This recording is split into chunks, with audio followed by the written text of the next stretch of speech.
talk about today is we're also in the special needs market. And one of the things I didn't realize when I launched this business is that this is a great learning tool for children that are nonverbal. And a lot of children that have autism are nonverbal, and what they use is real-life photos. So there's a lot of needs that I found with this product that I was meeting within my own life as a mom, taking thousands of photos, right, of your children and trying to find a way to interact with them, because what we do is we put them on the refrigerator or we put them in scrapbooks, and this was a way to really interact with them and teach them who's who in the family. That's how I started when my son was 6 months. What kind of money are you looking for? $750,000. Bob, do you want to give her guidance? Go ahead. Interesting concept. First of all, where did the name Goosey come from? It's Goosey Cards? Yes, everybody asks that question. It's actually my son's nickname. It went from Silly Goosey to Goosey. Okay.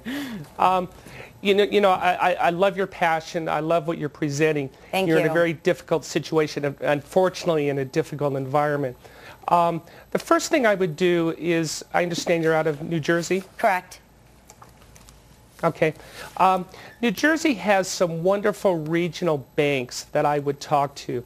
I'm a big fan of, just as you are out there establishing your relationships with your vendors and you're doing what you want on your website, I feel very strongly you need to do the same thing with the bank.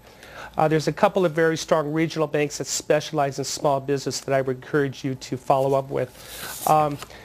Right now in today's market, it's difficult for banks to lend money, and there's a whole lot of reasons for that, to small business, and obviously we have a crisis on Main Street.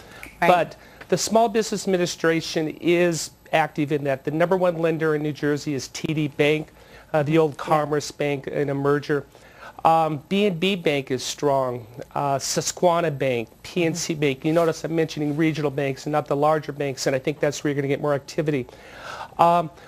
Talk to these people. Also, there's a community bank out of Clinton called Unity Bank. They're a very active SBA lender, and I would steer you toward that. And what I would do is I would sit down with them, form a strategic relationship, show them your financials. I don't know if you're going to be able to pull down $750,000 in today's environment, but maybe they could scale that back and they could tell you benchmarks to hit. Say, hey, we want to see this level of sales, we want to see this level of profitability, and do that. I would encourage you to do that. And the good news is, these bankers, they want to lend money to Main Street, but they have to feel comfortable with the concept, and they want to feel that you are going in the right direction. But I love the idea. Thank you. There's a saying, there's riches and niches, and you have a wonderful niche, and it's very creative. Did you have something else in